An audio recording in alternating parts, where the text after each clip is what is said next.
get ready while I tell you guys some random facts about me.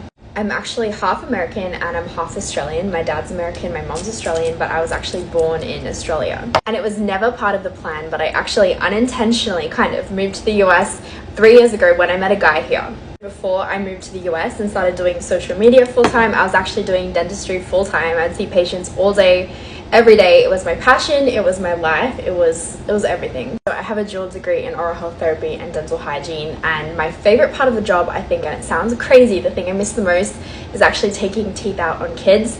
That sounds so bizarre, but the reason is if you can do that and not make them cry, they're really going to have a dramatically different attitude towards the dentist, and there's going to be something they actually look forward to.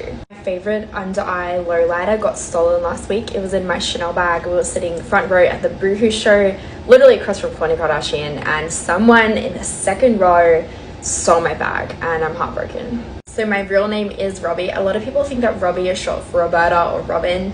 I was actually named after my grandma. Her name is Roberta, and when she was young she used to get called Robbie, so my parents called me Robbie after her. Growing up, people would always say that's a boy's name, but the older I get, the more I kind of feel like I'm growing into it, and the more I'm learning to love it and love the person that I'm becoming. I come from a really big family. I have 3 little sisters and I have 2 little brothers. So growing up there was 8 of us in the house.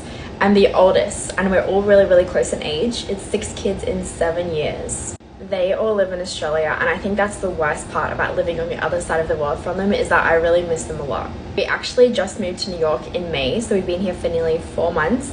And guys, how come nobody talks about how hard it is to make friends when you're an adult? I lived in LA for about 2.5 years before we moved to New York. I love New York, just like the place, the styles, the fashion, and the food here. The food, guys, is just like...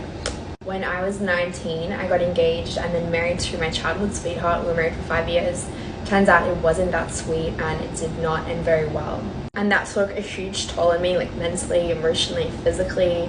And he actually ended up marrying the other girl less than 2 months after the divorce went through. So it was a thing. But it taught me a lot. I learned so much about the world and people and myself, and also what I want in the future.